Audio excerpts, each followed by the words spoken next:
Gentlemen, welcome to SuperThwak episode 3. Yeah, so third episode of the podcast. We didn't get to do a news video this past week, so we're gonna kind of meld the two together. Yes. And go with that. Yeah, and it'll be easier to probably do a news video next week because we're looking at getting a new computer and everything. So yeah. Today we are also one man short. We don't have our trusty Nate to be our fact checker. Yeah, not today. So basically we can start off with Taika Watiti is possibly going to direct a Star Wars movie. Yeah, he's being eyed to do that. I think because of his success with Thor so far and everything else, pretty much. Jojo Rabbit. Yeah, even Jojo Rabbit against all what you can call possibilities with how touchy of a subject that was. Yeah. He handled it pretty well. Oh, yeah. And now he's got a Best Picture nomination and some other stuff, too, so. Honestly, I'm surprised that went untouched. Considering all that went into Disney's hands. Yeah. And them to pretty much still let them put it out without any changes. Yeah, and what's what I'm looking for? Where they try to tone everything down. Yeah. But definitely excited to see what he can do with it. Especially if you can put his sense of humor on it like he did with, what was it, IG-88 in The Mandalorian? Yeah. It made me happy. Yeah, and I think part of the reason why he's being eyed to do that is because Kevin Feige is also going to start his own Star Wars series of movies too. So I think that's part of the reason why. Might be doing one of his movies. Yes. So. I would actually be excited to see whether or not the two of them would be working on the High Republic movies. That'd be pretty cool. Yeah. So time will tell. It'll be interesting, but I have the most faith in those two people to do magic with pretty much anything you give them. So. And like I told you too, I just really hope that Brie Larson isn't in him. Yeah, no, dude. Her whole vibe just kind of upsets me. The last movie I liked her in was probably the one with Michael Cera, Scott Pilgrim versus the World. But it's because she didn't have a big part. She was in that? Yeah, she was Brandon Routh's. So it was his ex-girlfriend and then Brandon Routh's girlfriend, when they were all vegan and everything. Oh, I guess I don't remember that. Yeah. I gotta rewatch it. It's on Netflix, so. Yeah.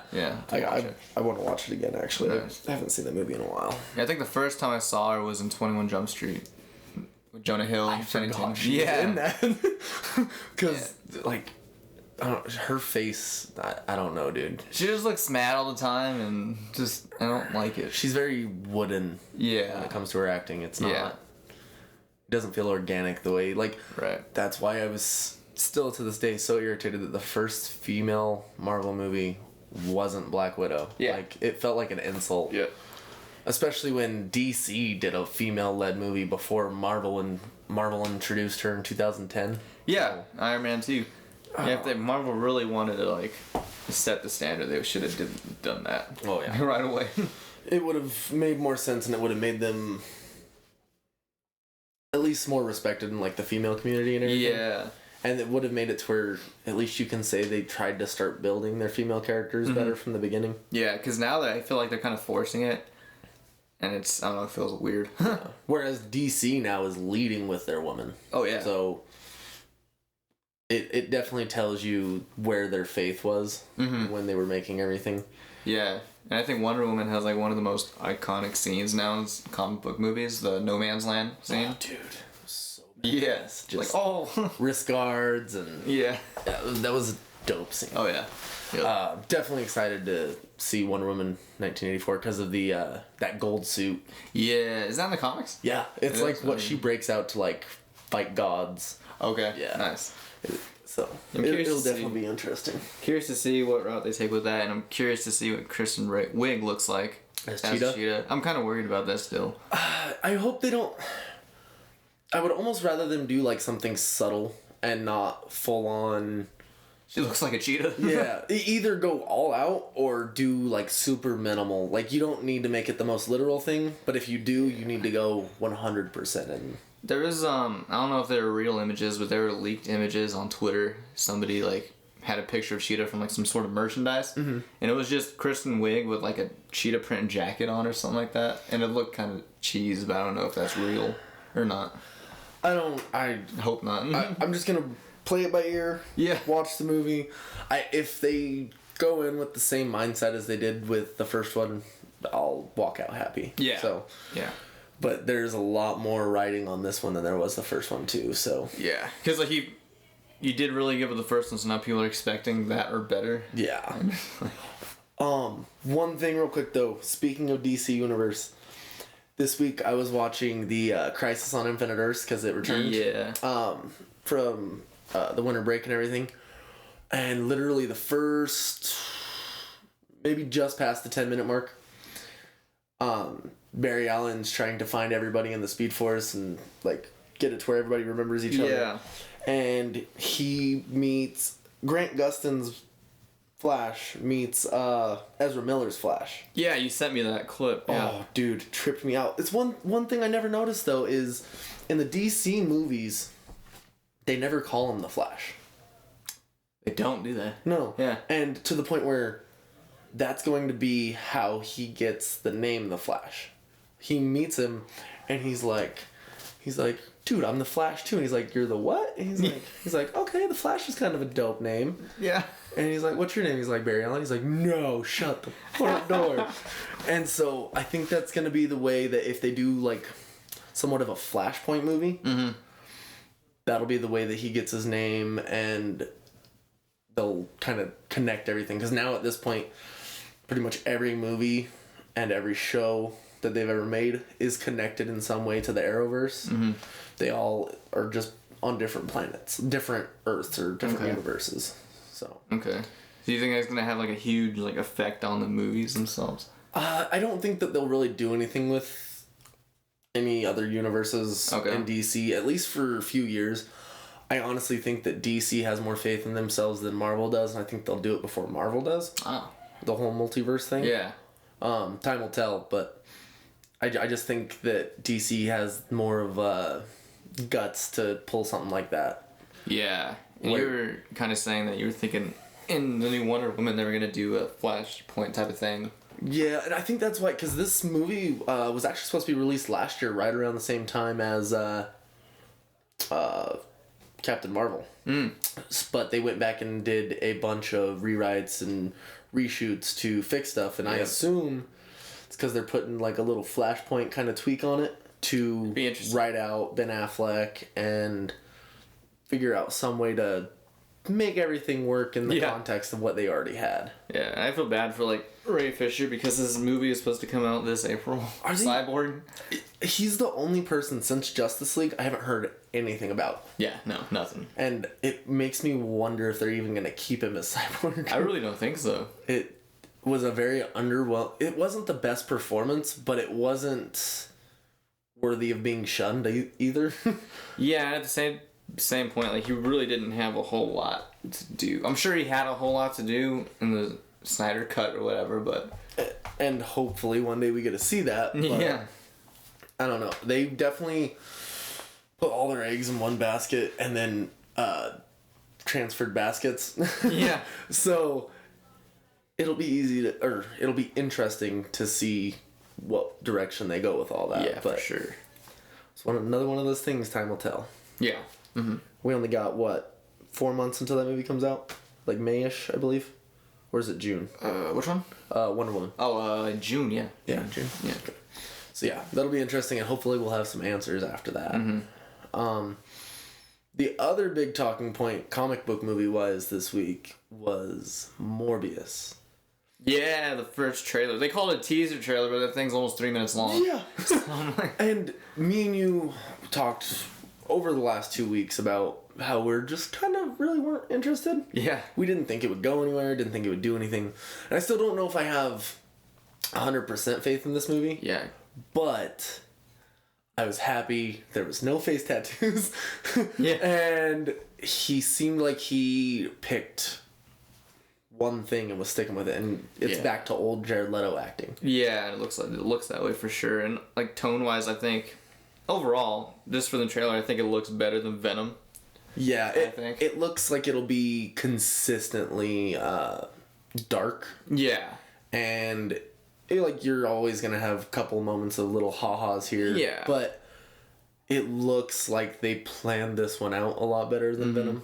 It looks like Disney also didn't put any meddling into this one, if you pay attention to that last 5 seconds. Yeah, for sure. And I think they would have they probably listened to some of the criticism from Venom and took that into consideration and I'm sure that this movie also probably had a big part to play in the negotiations with bringing back Spider-Man into the MCU after all the drama last year. That last like 5 to 10 second bumper of Adrian Toomes talking to Morbius was a trip, dude. I was like, okay, if I wasn't gonna go watch the movie, or if I was gonna watch it before, I probably would have waited until it came out on DVD. But now, because of that, I feel like I almost have to go to the movie theater. Yeah, it makes it that much more interesting. I think.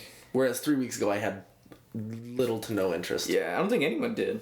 Yeah, it definitely surprised me. And I wonder if that's like him trying to maybe recruit him for like the Sinister Six or something. And that's what I was wondering. But in the comics, Morbius ended up being more of a anti-hero because it wasn't like he had sinister motives or anything. He was just trying to heal himself. Yep. And so I think eventually, if he does join the Sinister Six, they'll probably ultimately like turn on him. Yeah. But either way, I'm excited to see what they can do with a Sinister Six movie, which we were supposed to get almost 10 years ago now. Right. Yeah, we would have had it already. And there's also another actor in there. I forget the actor's name, but he's the British dude that's in the trailer. You see him talking. There's rumors that he might be Doc Ock. Okay. Yeah. I can work with that. I like him as an actor. Did you realize who his dad is? Dumbledore. The first Dumbledore? Uh-huh. Really? No, second Dumbledore. Oh, the second Dumbledore? Yeah. Wow. Yeah. So, if you look at their faces, because he was mad that Jude Law was cast as the younger Dumbledore. He's like, I look exactly like my dad. Just let me play the part. I'd be kind of salty. Well, it's just like Eazy-E's son. How he was mad that O'Shea Jackson Jr. got to play Ice Cube. Yeah, and but he didn't get lazy. It's like, I'm going to play my dad? Like, this is bullshit. Yeah. At the same point, though, I think before that, O'Shea Jackson Jr., I think he had some acting experience before that a little bit. If he didn't before, dude, now he's been in, I feel like he's been in like 6 or 7 movies at this point. Yeah. He was in that one with Gerard Butler and 50 Cent. Den of Thieves? Yes. That movie's awesome. I still haven't seen that. It's a really good movie. That soundtrack to the trailer made me want to watch it. Yeah. Because they used Kendrick Lamar. Mm-hmm. And, like, it made me want to watch that movie. Yeah, it's I don't know why I still haven't gotten around to it. It's a little bit longer than it needs to be, but it's good. Yeah. Yeah. Works for me. I'll definitely have to sit down with that soon. Yeah. I tried to sit down last night and watch Good Time, and I passed out. So I'm so behind on movies. I'm trying to catch up. It's hard, man. Mm-hmm. So, getting back to the Morbius trailer, though, that shot in the trailer where it has a picture of Spider-Man in, like, an alleyway or whatever, that picture is a Sam Raimi Spider-Man. Yeah. It's literally just mirrored image, like, flipped from the poster. Yeah. So. And it says murderer on top of it, so I think that's, I think you were telling me that can be, like, a callback to the end credit scene. Yeah. In the last Spider-Man movie. Because of the whole Mysterio's death and everything. Yeah. And how they leaked it to the public. Yeah. It would be interesting, especially because you do have the same actor for Vulture and everything. Mm-hmm. You have Michael Keaton. I wouldn't be surprised if Tom Holland shows up in that movie, yeah. I think, especially after all the negotiations and all the drama, if they don't bring him in, I'd be surprised. Yeah. And I think that's another way to get, like we talked a couple weeks ago, another way to get the white symbol on Venom's chest. Yeah. Which would make me so happy. Oh, yeah. Like, dude, that was the only thing I really felt was missing from that movie, other than maybe a little bit more of a consistent script. Yeah, yeah. Where it felt very jumpy and snap judgment.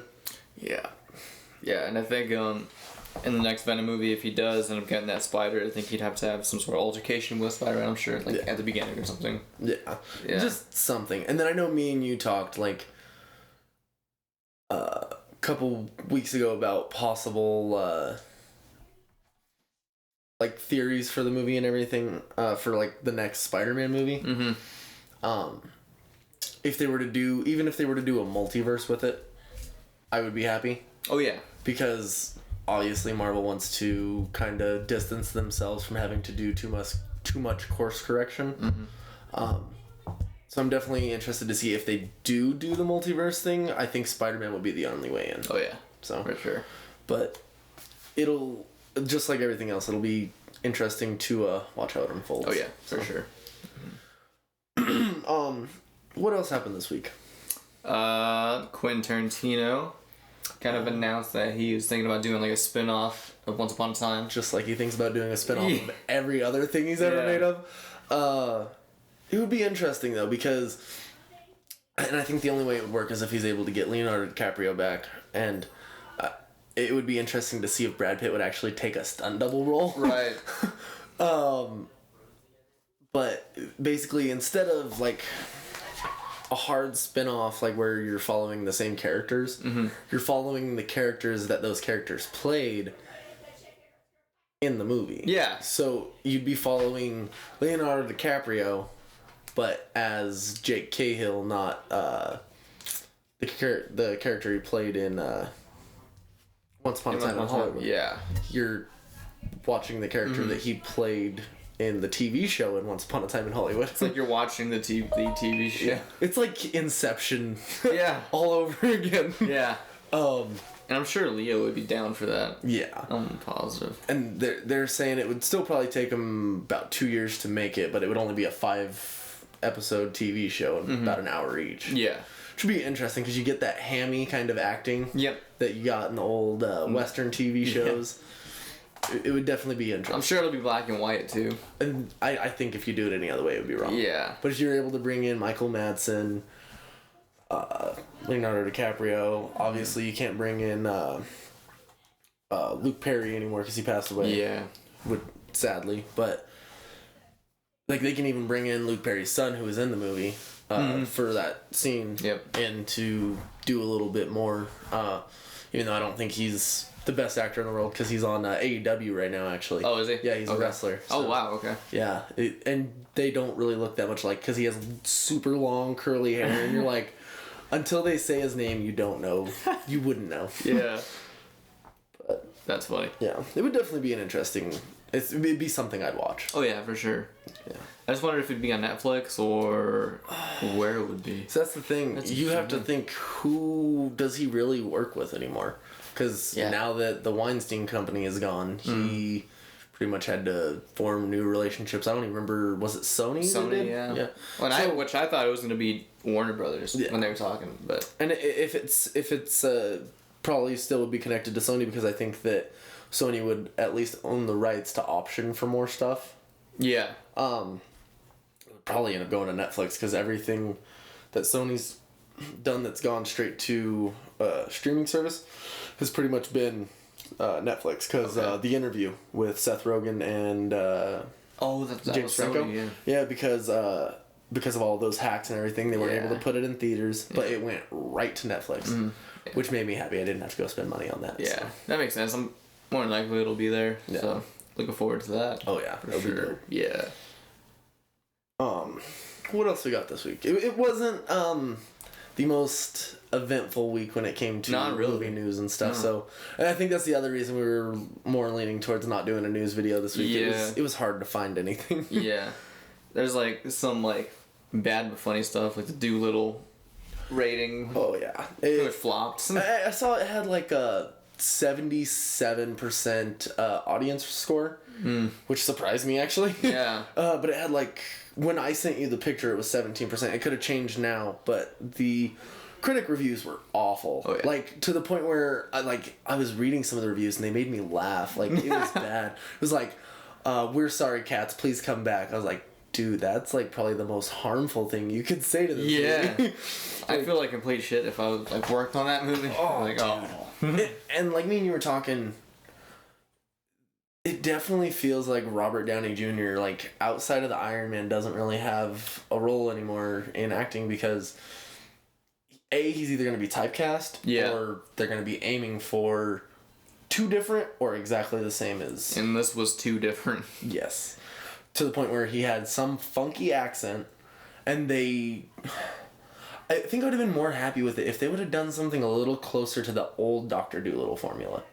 Because that's all it is. Mm. But you're replacing Eddie Murphy. Yeah, it looked like the Eddie Murphy ones were like pure like comedic. Yeah. But this one, like when I saw the trailer, it seemed like too serious. It seemed like Dr. Dolittle mixed with Noah's Ark. Yeah. And I was like, it's not going to work. But John Cena's in it. Plays the polar bear. It has a crazy good cast, too. Yeah. That's the sad part, because I'm pretty sure Tom Holland's in it. I think so, yeah. It had a crazy cast where I was like, how did you get everyone to sign up for this? Yeah.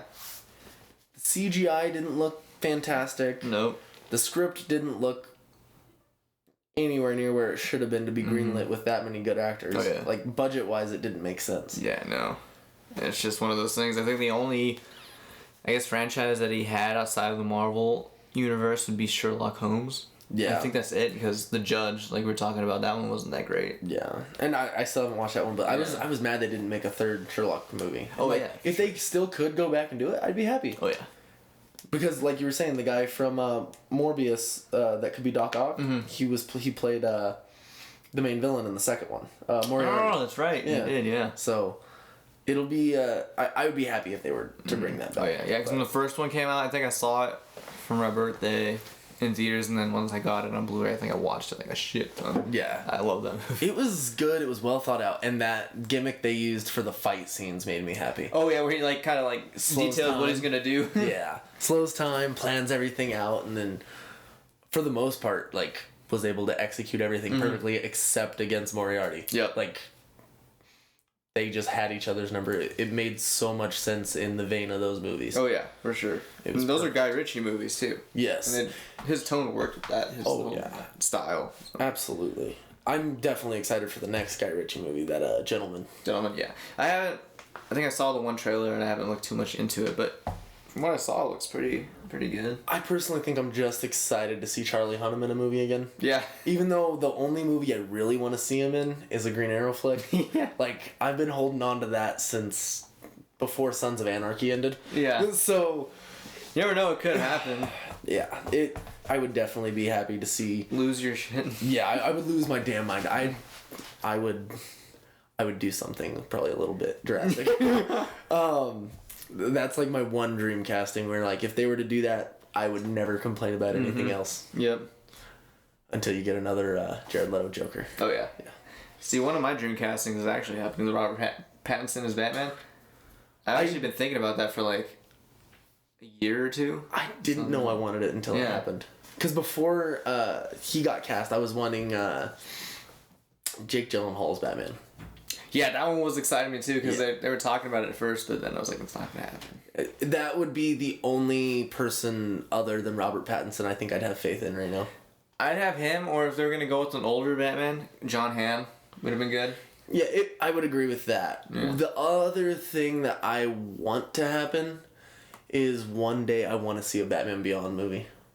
And any old Batman actor in the role as an old Bruce Wayne, I'd be happy. Michael Keaton would be pretty cool. Keaton would be perfect. Yeah. Okay, I'll take that back. I would not be happy with Val Kilmer because of the way he looks now. Ooh, he looks a little rough. He looks super rough. Like, he was almost unrecognizable in Jay and Silent Bob reboot. Yep. I almost didn't know it was Val Kilmer. Yep. Except for knowing that he was cast. And Kevin Smith basically bragging that he had 3 different Batman in his movie. Mm-hmm. I still don't know who the third one was, but I know you had him in there. And I forget the other scene where he had another Batman actor, but I still can't find the third one in that movie. Shoot. I don't remember. I need to watch that thing again. Yeah. Oh, and Ben Affleck. Oh, yeah. That was the other one. But still don't know where the third one was. Yeah. But I love that play on the Jay and Silent Bob Strike Back line of the Affleck was the bomb in Phantom, yo. And he's all, Batman was the... Or Affleck was the bomb as Batman, yo. I was like, alright, I got that little Easter egg, I'm happy. Yeah. Yeah, and George Clooney, that wouldn't work. I don't think. No. And the only person other than those two that I could see doing a Kevin Smith movie would have been maybe Kevin Conroy, because he did Yoga Hosers. Yep. And he even said, all right, Robin, let's get out of here. And I was like, dude. Yeah. They gave the kid a little R on his shirt, too. I was like, the Easter eggs in that movie were ridiculous. Wild. Like, as bad as... That movie was, like, so bad... It was, like, funny. Like, so bad it's good to me. I don't know if other people saw it that way. Yeah. It was so hammy that, like, it was perfect. It was the perfect stoner movie for sure. Yeah, and you can never tell, like, what people's reactions are going to be to a Kevin Smith movie, because it's so off and on with people, like, the general audience, I guess. Well, like, all you have to do is look at, like, me and you differ in opinions on Red State. Yeah. But all you have to do is look at Tusk to see this dude really doesn't hold himself in a box. Yeah, you just don't... You don't care sometimes. But he knows what his audience wants, and he doesn't really care about it. Yeah, and I like that movie a lot. Yeah. It was wild. Tusk was fantastic. I saw that when it came out in theaters, and it was me, my brother, and I think, like, 3 other people in the theater. Yeah. And that says something about the marketing of his movies, because he doesn't have the biggest budget. No, not really. And I think that movie would have done so much better. And he even talks, he's like, I wish I would have let them show the walrus in the trailer, because I think that's what hurt me when it came to people honestly, watching I think now, if they released it now, I think it would probably done a little better. Yeah. I'm happy to see any movie use practical effects. Yeah. So when I saw the walrus suit, I was like, dude. It's disturbing. It's disturbing, but it makes it that much more interesting. Mm-hmm. Because, like, that's the biggest problem with the Star Wars prequels, is all the CGI. So much CGI. All the environments, the landscape shot, everything was fucking CGI. Well, and you even go back and you watch the Star Wars Special Edition when they remade everything. Mm-hmm.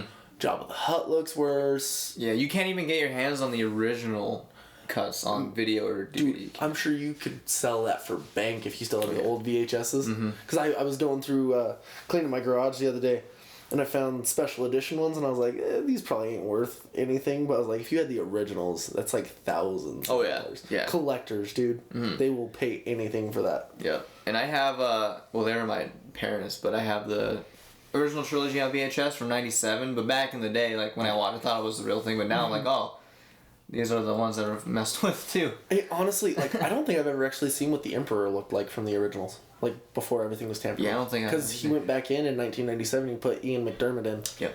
And so, I honestly would have to scour the internet to probably find the original. Oh, I'm sure you'll be able to find, like, an image or something. Yeah, but even then, it's super rough compared to what he went back and did. Because Jabba the Hutt, wasn't he a dude? He was a dude, wasn't he? I honestly don't remember. Like, I thought he was a slug, but I think he looked a lot more shiny after they went back and did everything. I'm gonna do Nate's job. Yeah, I was gonna say, this is why we need Nate, but the one time we didn't use him at all last week. No. This is the one time he's needed. Let's see. After this is done, I'm texting that son of a gun. Yeah, I'm pretty sure Jabba the Hutt was a dude. He was. Are you for real? That was Jabba the Hutt, yes. Dude, that is trip. I didn't realize that. So, Jabba the Hutt, like, as a slug, was only... After. Oh, that is weird, dude. Now let me look. So did he do the same, like, speech patterns and everything in the original, then? I don't think so. Let me see. Because there's a, there's an original clip.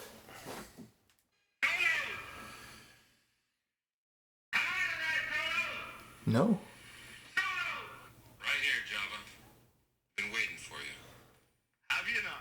Okay, so no, that's a deleted scene. Oh, okay. That says that he was going to use him as a human. Ah, okay. But he decided not to. Damn. So I guess he was a slug, but I think it was more practical effects. Okay.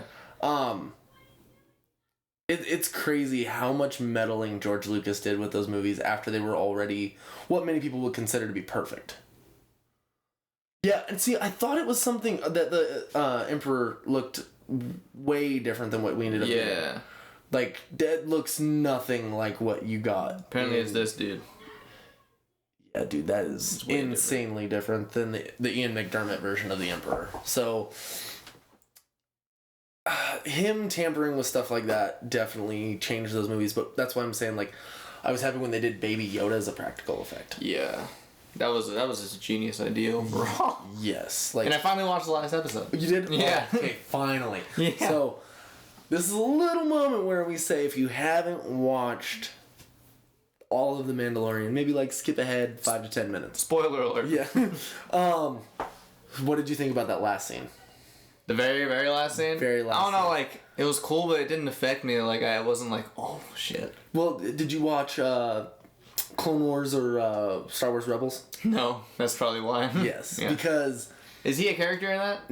Not him specifically, Oh, okay. but the black lightsaber is. Ah, okay. Yeah. Okay. So basically I believe it's Rebels, that black lightsaber is held by Mandalore, which is like the leader of the Mandalorians. Okay. So it means that Moff Gideon either killed the leader Mandalore or stole it or something. Okay. And so I think that once Moff Gideon probably dies in the next season, that the Mandalorian, who, like, I can't even remember his name because it was only spoken twice in the last episode. Yeah. Like, it's like Din Djarin or something like that. Something like that. I still call him Mando. Right. I think he'll technically end up becoming, like, the leader of the Mandalorians after he gets it from him. I can see that. See, that makes more sense. Now I'm going to have to... I look at it in a different way. Because at first I was like, okay. I think I was honestly just happy to see the dude play Moff Gideon because he hasn't really been in a whole lot since Breaking Bad. Mm-hmm. And he played Gus perfectly and kind of seems like the same personality of the character he's playing now. Oh, yeah, for sure. So, just with a pencil mustache. Mm-hmm. Yeah, but overall, it was pretty good. Final episode for the season. I think, so. Yeah. And I liked the IG-88 sacrifice. Yeah. That was dope. Yeah. And Gina Carano, she does look really pretty good on the dramatic scenes. Oh, yeah. Like, surprising. That was, I think, the most acting I've seen her do, like, honestly, ever. Because even in Deadpool, I don't think she was utilized as well as she was in this. Yeah, I think they just used her for what she's good at. The, like, less angry Rosie O'Donnell jokes. Yeah. But here, like, she kind of made her, like, stretch a little bit. Yes. She definitely... You were definitely able to see growth from her acting. Yeah. So. And now I'd like to see her in some sort of dramatic role and to see if she can pull it off. Like, if there were a movie I'd like to see her in... Did you ever watch that one with Jennifer Lopez where she's, like, being abused by her husband and has the kid and everything, and she leaves with the kid, trying to, like, run away from him? Sounds familiar. I can't think of a name. Though. And then she ends up becoming, like, a total badass, like, the total anti-Jennifer Lopez. Oh, yeah. And I think that she would do good in a role like that because she's believable as a fighter. Yeah. So, because she was in the, what was it, UFC, or I know she was a big MMA star. Yeah. Mm-hmm. One of the original, like, MMA women. Yeah, because I think the first movie at least I saw her in was Fast Five. Was she in Fast Five? It was one of the Fast and Furious. I think so. Yeah. Was it the first one The Rock was in? Yeah, Fast Five. Fast Five, yeah. Yeah, that was the first time I saw her as an actress. So. Yeah. Mm-hmm. No. Also, one thing that made me sad this week, because I'm a huge wrestling fan, Dwayne Johnson's dad passed away. Yep, I saw that. Rocky Johnson. Yeah. That dude was a legend. He's like 75, I think. Yeah. And I think one of my favorite things I remember from The Rock, back when he was wrestling, was when he did that 70s show. And he actually played his dad. Yep. That, just kind of like a cool little head nod to, like, respect the past. Mm-hmm. And see someone who you watch over the years bust their ass, like, lose family, like, you almost feel connected with how present he is on all, like, the social medias and everything. Like, you almost feel like a part of a dude's family when he shares every bit of his life. Yep. So definitely sucks when people lose people like that. Yeah. So definitely best wishes to them and everything. For sure. Other than that, maybe we'll go back to some happy news, happy discussions over... Or actually, no, we can't, because one game I was looking forward to this year, 2 games I was looking forward to. I know you said you weren't looking forward to the Avengers. Not really. Cyberpunk, though. So, 2 games I was looking forward to, Cyberpunk 2077 and Marvel's Avengers, both delayed until September. Yeah. I think it gives me more faith in Avengers, though. Anytime a game gets delayed, I'm actually more excited. Okay. It irritates me, but I get more excited because it means they're making it right, and they're not shipping a broken game, hopefully. Right. And when I saw that first teaser or whatever, I thought they were going to go off based off of the movie characters, but it looked different. They didn't look like that. So. And I know they're saying that the reason I'm excited for them, the Marvel game, is because they're talking about making their own Marvel universe for the games, separate from the movies. Okay. And that this one would tie into the Spider-Man PS4 game. Oh. So, because like he, even in Spider-Man PS4, he makes a reference where he's like, man, they're never in the tower. And he's like, I wonder if they're on the West Coast. And in the trailer for the game, they're opening up the West Coast Avengers in San Francisco. Okay. So it's like a little nod to the game. So see if they actually connect. They're two different game companies, but they're working together with Sony. Right. So it would be interesting to see whether or not they actually connect. Will that be a PS4 only thing? No. So that's the weird part. Avengers is both Xbox and PS4. But Insomniac is now a Sony exclusive studio. Okay. They literally bought Insomniac towards the end of last year. So Insomniac that made the Spider-Man games will only be making PS4 exclusives now. Because I think like if they were to like make Spider-Man re-release it for Xbox 2, they'd make a shit ton. Dude, they'd make all the money they made on PS4 plus some. Yeah. I don't know why they don't do that. And I think the biggest thing with them is the contract they went into with PS4, obviously, but also the like coding is really hard to go from one console to the other. Okay. That, and also PS4 was the best-selling console of that generation, because I don't know what Xbox... The main thing Xbox did wrong was initially talking about the game sharing aspect. Yeah. And the Kinect. Because they required you to have the Kinect on like almost at all times, and every Xbox came with the Kinect, and people hated it. Because I remember when they first announced both the PS4 and the Xbox, people were talking mad shit about the Xbox. I am interested though, because they're putting in Kamala Khan in the Avengers game, which is like, she'll be like pretty much the main character you play as. Okay. Which is surprising, because I've never met anybody who's actually known who she is. Yeah. And I've heard of the name, but yeah. Yeah, no, she's basically she's Miss Marvel. Okay. She's I don't want to be wrong, but I believe she's like a Pakistani American, so it'd be like the first like Muslim character. Oh. In the MCU is what I believe. Yeah, that'd be different. Yeah, so it would definitely be interesting, and her powers are kind of weird. I know in the comics at one point they were trying to set up a relationship between her and I believe Miles Morales' Spider-Man. Okay. I don't know whatever happened with that. I think Marvel abandons relationships very easily. Yeah. So that's the one thing I feel that DC's done better consistently. Yeah, for sure. Because I think the only one, when I think of relationships in Marvel, like, I don't know how canonized Tony Stark and Pepper Potts is in the comics. Like how regular that is. Yeah, I'm not sure either. The only one I really know being consistent is Bruce Banner and Betty Ross. Okay. Yeah. Other than that, the most iconic relationship in Marvel is a love triangle between Jean Grey, Cyclops, and Wolverine. Yeah. So they don't do relationships as good as like Clark and Lois or Green Lantern and Star Sapphire. You can literally go on and on. Batman is a little less consistent because you have him with Vicky Vale or Catwoman.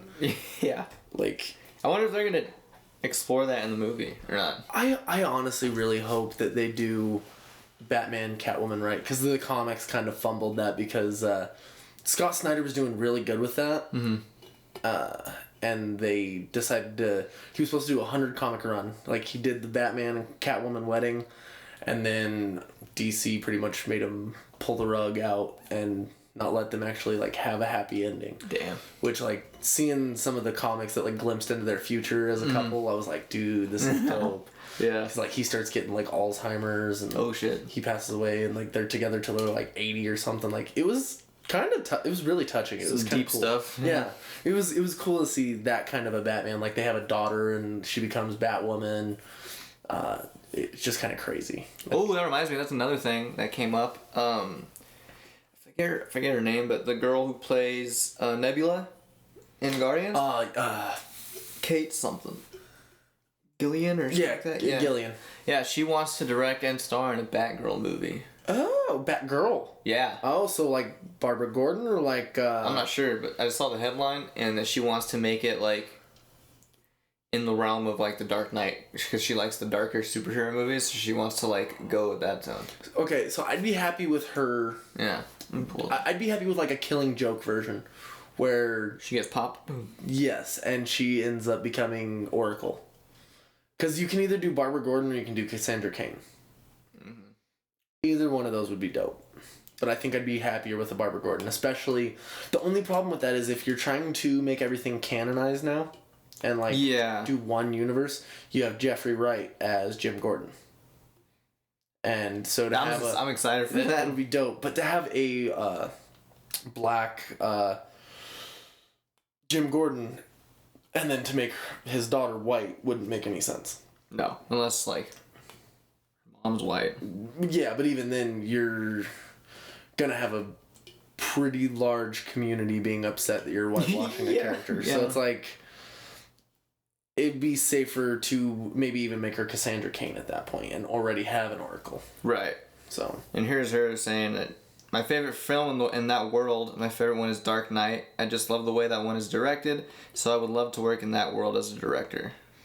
It would be... it's Karen Gillan. Karen Gillan, yeah. She's a fantastic actress. Oh, yeah. Like, didn't really... I think she's Irish, and you would not guess from Nebula. Oh, no. Like, she's fantastic at hiding her accent. Mm-hmm.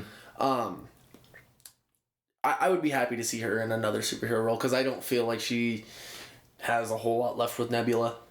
Her character's pretty much done everything she can, and I don't think it was really built to bring emotion, but she had a lot to do in Endgame, more than I expected. Yeah.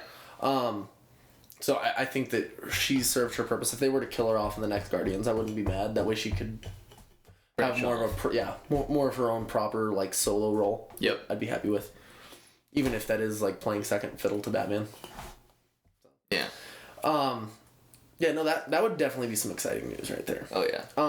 But to cap off what we were talking about, 2077. Yeah. Because we did mention Avengers, but we gotta touch on the better looking of the two games. Right. I don't know if I can go that long without some Keanu Reeves. I know that when they like revealed that, I was like, oh crap. Dude, so I was already excited for that game because it's made by the same people that made The Witcher. Oh, okay.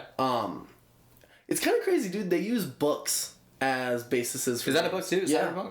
Cyberpunk 2077 is a book. Because I barely realized that The Witcher was a book when I was looking up like the games and stuff. I was like, oh. I was looking on Audible to try and buy the books, and I'm like, I don't know which one to buy first because I have no idea what order these go in. Yeah. And I don't think they're really numbered on the like Audible page, so I have to go online and do my research before I do all that. But I didn't know until my buddy Nate Medina, he was like, dude, he's like, the game is fantastic, like, but you have to read the books. I'm like, I don't read. He's like, neither do I, just get Audible. I'm like, yeah, that'll probably be the way I do it. Plus, sitting in a commercial vehicle all day, I don't have nothing else to do. So now, do you hook like your phone up to like Bluetooth or something in the truck, or like? So like some of the trucks, I'll try not to mention the company I work for. Yeah. That way, one day when I quit, I can talk crap. Yeah.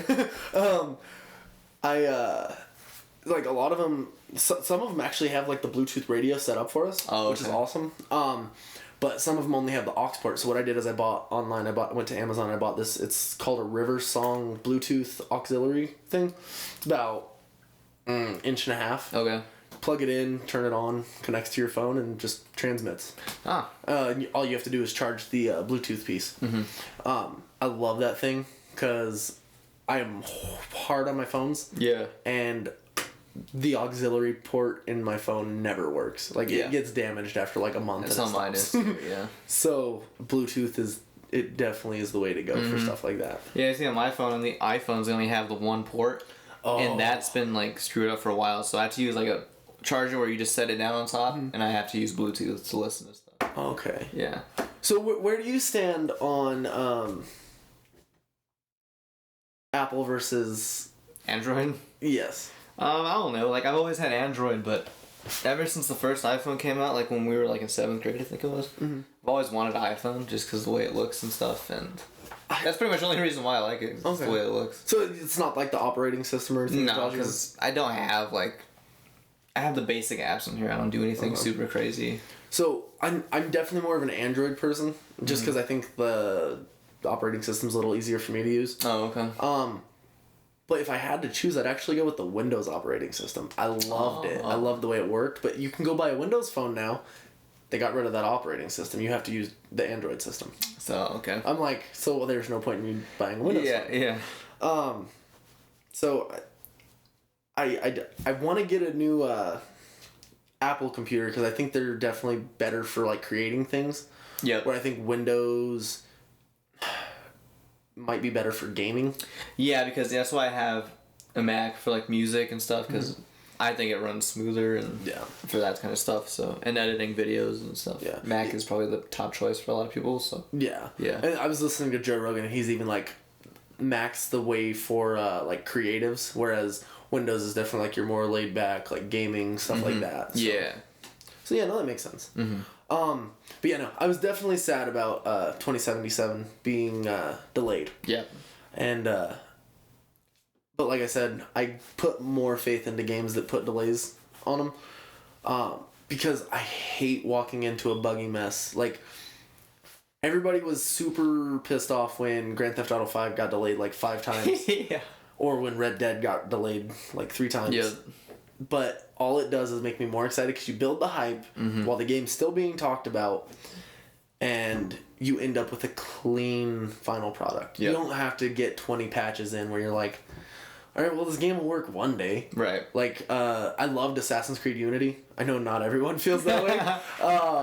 Because the first day, characters were missing faces. Like, you saw floating eyeballs and floating teeth, and like, it was awful. But I was lucky I didn't really experience too many of the glitches, and I fell in love with that game. Definitely plays smoother now than it did then. Okay. And it took them... It's crazy because every game that drops, the day one, they have like a 40 gigabyte patch to put out that fixes the game. You're like, why did I even buy this if it wasn't ready to go? Yeah, yeah. But hopefully it means good things, and hopefully Bill and Ted shows up beforehand so I can get my Keanu fix this year. Right. Yeah, because they announced that game a long time ago, I feel like. I think it's been about 2 years now, but they've been doing slow rollouts. Last year they had Keanu Reeves come out and introduce it on stage, and you got like 30 memes out of that. Yep. And that got me even more excited to see him in that last 20 seconds of the trailer talking about burning the city down. Yeah. Oh, dude. I'm so happy. Oh yeah, and it'll be like an open world game, I'm sure, right? It looks like it. It's first person open world. Nice. Which I was thrown off for them to go from Witcher to a first person game. Yeah. The customization options seem dope. It seems like almost like you ever play Deus Ex? I'm trying to think of Mankind Divided. Oh no, I never played that one. So it looks like that. Like where you're able to like customize and upgrade your character like technology wise throughout the whole game, but meets Call of Duty. Ah, okay. So I'm definitely excited. Nice, hell yeah. One other thing that me and you were talking about was we want to basically do like a small little bet. It won't really affect anybody watching, but what we're going to do is when is the Oscars exactly? February 9th, I think. Okay. So we have a couple weeks. Let me be Nate for a second. Right? Like, definitely mad that he missed because we've had to use him more than we have in the last 2 weeks. And then next week, when we don't need him, he'll be here and he'll sit here quiet and tell us we didn't pick a good enough topic. So basically what we're doing is we're making a bet between me and him. We haven't decided the exact terms. It's probably just loser buys dinner. But basically we are making a bet. Whoever gets the most Oscar predictions right, we're going to run through everything, and we'll even go over our choices on the next podcast. We'll sit down with a paper and we'll go through everything. It is the 9th. The 9th. Okay, so we have at least a couple weeks. Yeah.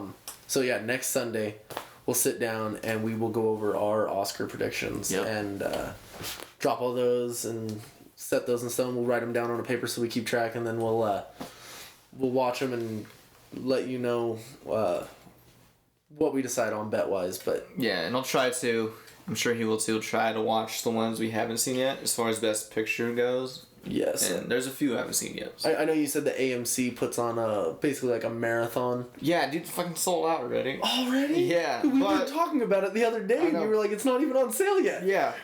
But my brother said they're going to have some more tickets, so I don't know. I'll look into it. But if not, I have to do a marathon or something. Yeah, because I've watched 2. You've watched 3? Yeah, Joker, Once Upon a Time. Irishman. And I've only watched Joker and Once Upon a Time, so I gotta catch up. Yeah. But was Jojo Rabbit one that was nominated? Yeah. So I want to watch that one. I gotta watch The Irishman still. It's been in my watch later list for...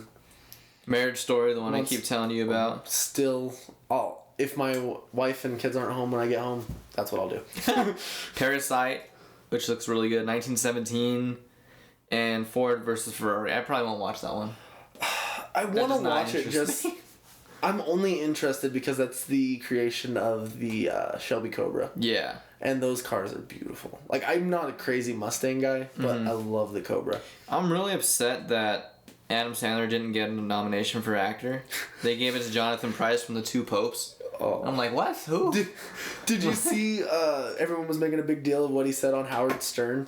No. Because he's like, if I don't get nominated, he's like, I'm going to get revenge by making the worst movie possible. I'm like, yeah. No, not back to this. Yeah. It's like, not another ridiculous 6. I feel like if he tried to do movies like this more often, I'm pretty sure he'd get a nomination. Oh, yeah.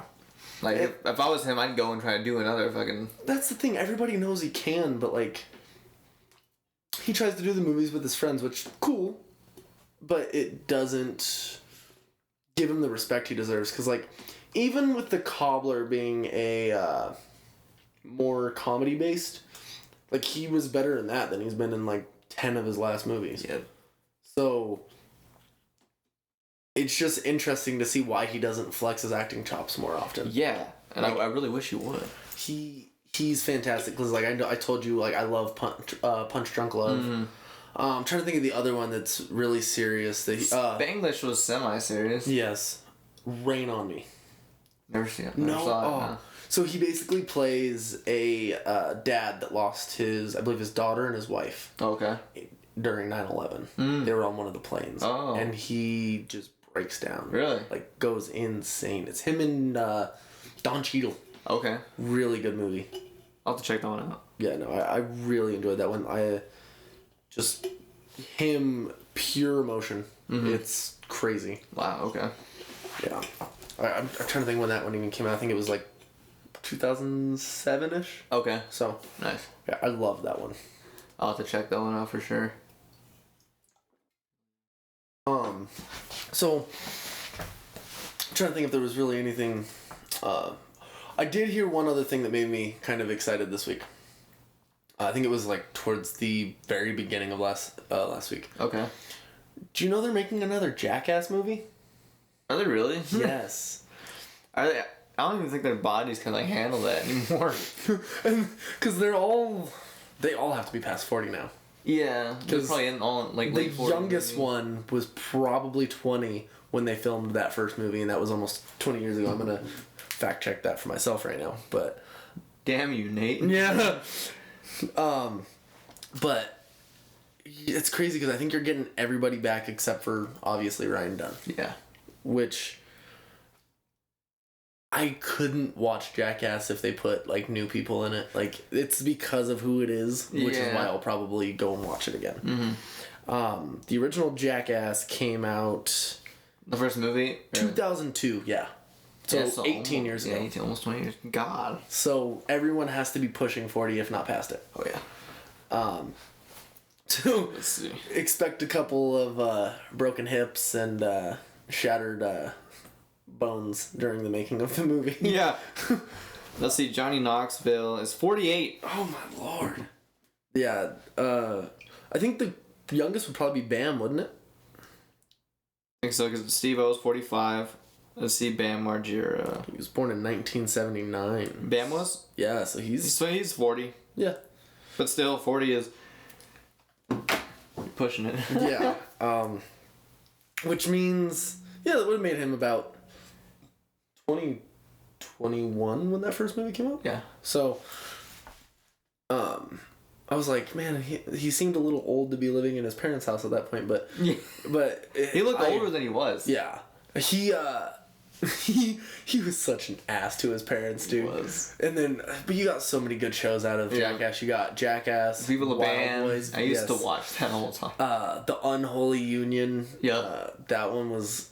It wasn't the best one, but it was definitely still watchable. Mm-hmm. It's better than like Jersey Shore or some crap like that. Then he was in the first Tony Hawk's Underground, but he had like a bigger role in Tony Hawk's Underground 2. Yes, that game was like almost like Jackass in the game. It pretty much was Jackass the game. I loved that one. You did the running of the bulls in Barcelona with Wee Man, and you know how many times I played that game? Dude, I loved that game. Yeah. Oh man, that was not the last good Tony Hawk game, but I think that was the most memorable one of the last ones. Yeah, for me it was Underground 2, and American Wasteland were the best ones. I loved American Wasteland. Yeah. I think other than those, the only good ones were Proving Ground and Project 8. You see, I didn't like Proving Ground. No? Project 8, I love Project 8. I don't think Proving Ground had the best story, but the mechanics were solid. Yeah. Project 8 was definitely the better story-wise. Yeah. Yeah. And after that, it just went... Yeah. Other than that, that's why Skate was definitely the better franchise. That was, realistic skateboarding. That analog flick. Yeah. It wasn't Tony Hawk just pressing buttons. Yeah. More, story-driven stuff, but... Yeah. But even then, I believe it was Skate 2, they started getting kind of a better story. Mm-hmm. And for that to make it to where you actually felt interested. Where Skate 3... felt like it dropped the ball story-wise, but the mechanics were still solid. I think my friend Steven told me they're working on another one. So, I think that I heard that for a moment, but I think that EA forgot to or just let the rights of it go. And so I don't know if they're actually going to be making a new one. There was a game they were making a couple years ago. They showed a trailer for it. It looked very similar, even in gameplay. Like skateboarding game? Yeah. But I don't remember what studio was making it. I don't remember what it was called. I just know that it looked very similar, but that game disappeared too. So... Well, because I think now, nowadays, honestly, skateboarding's not as big as it was. When those Tony Hawk games were coming out, I was huge into skateboarding. Well... All you have to look at is the last Tony Hawk game that came out. And it kind of felt like it killed skateboarding games for a while, if not forever, because it shipped broken. Yeah. And it was just a retread. There was nothing new. Mm-hmm. So ultimately, it just probably made it to where people weren't interested anymore. Yeah, and I really wish they would remake Underground 2 with new graphics for the next gen. Dude. But the market's not nearly big enough for that. No. But I think the thing that makes it possible is they wouldn't have to start from the ground up. Because look at Resident Evil 2. And 3 now. Yes, and 3 now. I keep forgetting about that. Yeah. But they remade a game and made as much, if not more, than they did the first time. Yep. It was I think one of the best-selling games of last year. And the thing that helped with Resident Evil 2 is people have been asking for that for a long-ass time. Oh, and then, I think a few years ago, there was rumors, and then it just materialized, and then came out. I was like, yes. I remember sitting there, I would drink with with Nate Medina, and we'd sit there and we'd play all night, because I love horror games. Mm-hmm. I can sit there all night and do horror games. Oh, yeah. So. Yep. And I think it's it's not old enough yet, but if they did that with Resident Evil 4, I'd be down. Dude. New graphics. Imagine that game with new graphics and new everything. Well, it came out a lot longer ago than you probably realize. 2005. So I guess it's been a while, yeah. 15 years. They could do it. Yeah. And especially since 2 was successful, 3 is going to be successful. Oh, absolutely. Would you really have another choice? The only thing that concerns me about 3 is they were talking that it's going to be more action-based than Resident Evil 2 was. Which kind of scares me. I can see why, though. Yeah, I mean, you can't do the same thing in every game and keep it interesting. Yeah. But, I mean, with Nemesis, I think it kind of needs to be. More action-y? Yeah, but I don't want to lose the horror aspect of it. I don't want another Resident Evil 6. Yes, where you're punching rocks and breaking them. Yeah. A lot of people hate 5, but I think that still had a nice balance of the bolt in between. It was definitely better than 6. Yeah. For sure. 7 for me definitely redeemed it.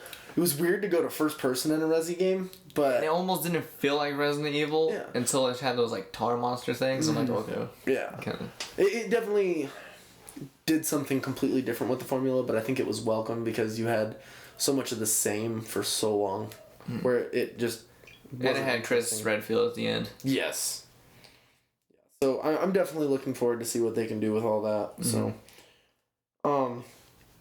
but yeah, no, I think that's pretty much all we got for the week, right? Yeah. Yeah. So, thank you guys for all sticking with us. It means the original leader of the dark. Damn, that was awesome. Do you want to cut that out or? Yeah, we'll cut that out. So thank you guys so much. It means the world to us that you stick with us and keep watching these. We've done a lot more views than I think either of us expected, just out of 4 videos. Because... What are we at now? I know I looked the other day and I made a post. Oh, shit. I looked at it. It was 550 in our first 4 videos. So... Yeah, that's not... It's been like 2 weeks, maybe? I think this... Today would be like 3 weeks. Yeah, 3 weeks, so... This is our 3rd... podcast, so it means the world to us that we were able to get you guys interested and have you keep going with us, even though we're struggling with our technical difficulties. But like me and him have said multiple times, like, it's better now than when we're up and going and have people watching us more regularly. Yeah. And we're happy with what we got going so far, and once we're gonna start working on the skit show pretty soon, so that'll be another thing that comes out, and I think that will take off pretty quick. I think. So. And I know we're gonna start putting a little bit more advertising towards stuff like that when we're able to get all that out. So. Yeah. So it'll just take a little bit of time, but for now we're definitely happy with what we got. So once again, thank you all for sticking with us. Follow us on Instagram, Twitter, Facebook. Like us and follow us on YouTube and and as always, send questions if you have any, or tell anybody you know who's interested in this kind of stuff. Send it to our email, social media accounts, Facebook, anything, comments on the videos, anything. Yes, absolutely. So thank you all again. My name is Anthony Stevens. Damian Leyva. Y'all have a good one. See ya. Peace.